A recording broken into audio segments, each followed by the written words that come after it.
Welcome back everyone to another beer review. Something a little bit different this time. The beer is actually out of date, but I have been told by someone that these sort of beers don't really matter with the date on them. Even with the percentage being quite low, it's just, they just re-ferment and everything was like in the bottle. So and it's something I've never had this sort of thing. I've had a fruity beer and what have you, and lambic beers, but this is a slightly different one. So it's something very different.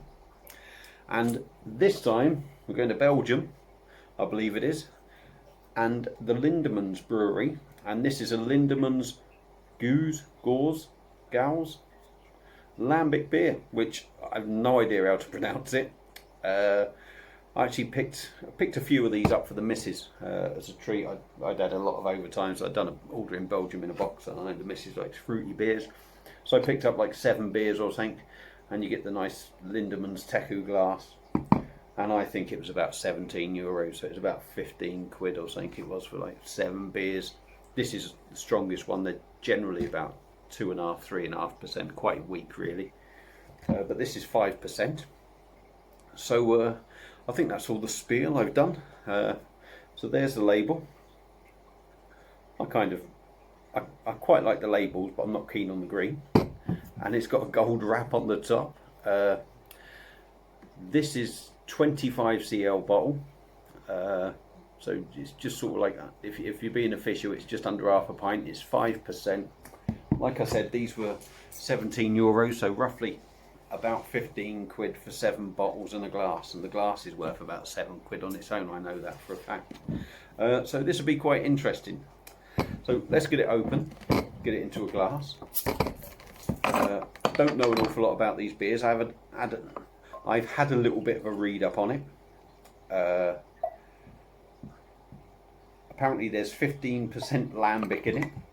God knows what that is. Oh, I should have swirled that just in case there was anything in there, which re-ferments, and apparently these are supposed to give it quite a liveliness in the glass, quite a bit of bubbles in there.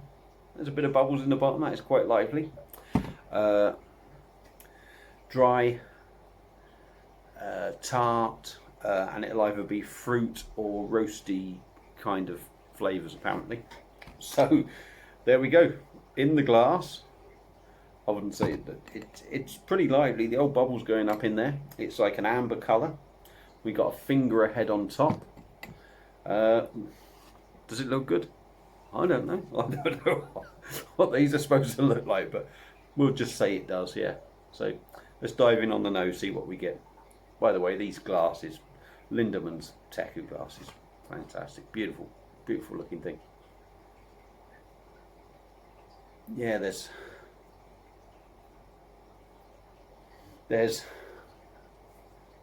a tartness in the aroma. There's almost, this sounds dark, but it's almost like a sweet sort of caramel sort of aroma in there. Sort of sour maybe. It's all a bit new for me, so it's different. I think the only way I'm going to find out is by diving in. So cheers everyone if you're having a cheeky one.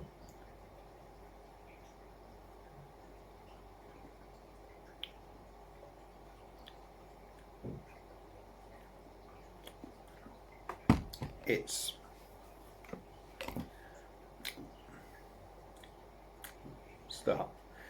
it's very different.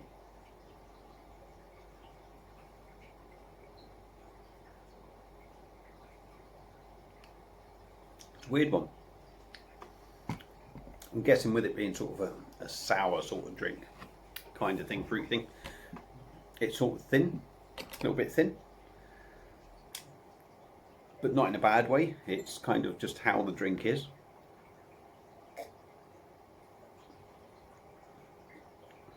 Nice little carbonation, is almost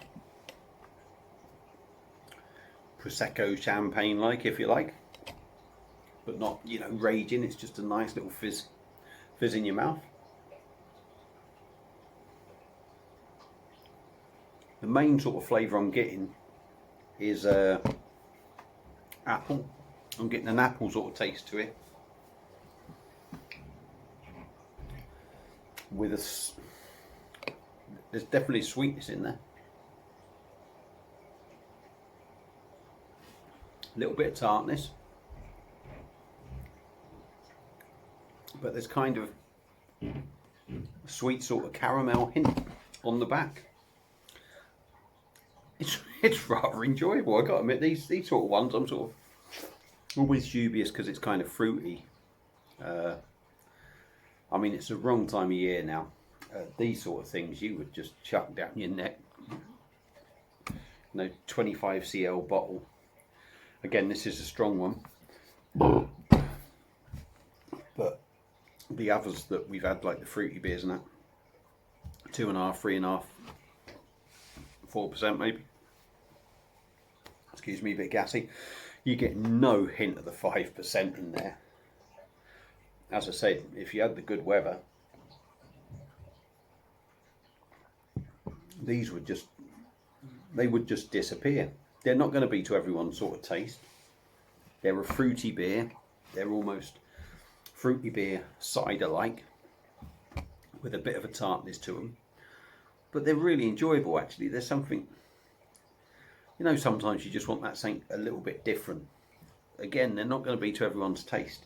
If you have an open mind on these sort of drinks, I think you'll find them quite enjoyable. The nearest thing I would say to any sort of English person that's never sort of had these sort of style of drinks is they're sort of, certainly this one is heading sort of towards a cider. So if you're an English person and you kind of like a cider, you'll probably like this. But then again, if you're an English person, you can pick 3 660 bottles up for something like a £5. You're probably not going to dabble in these, but they're an experience and they're a nice drink. So yeah, if you're thinking of getting one, pick one up. That's really enjoyable, actually. And I might actually do another Gueuze, Gauze, whatever, after. Actually, I've got one sitting in the fridge. So yeah, if you've had it, let me know what you think. This was from Belgium in a box. Like I said, it was about 15 quid for 7 different beers and the glass. Cheap as chips. And the glasses, like I say, they're like a work of art. So yeah, that's it. So hopefully you still enjoy my videos. I'm trying to bang out some different ones. There will be some new ones coming up, obviously. I mean, this is quite new anyway. So thanks for watching. Like and share my video. If you're having a beer, enjoy it. Don't subscribe to my channel, all this stuff that I keep bloody saying. Thanks to all the new subscribers. Find me on Facebook, find me on Twitter, under all the beer, no idea. And I'll see you all again on another beer review very soon. So cheers everyone. Ta.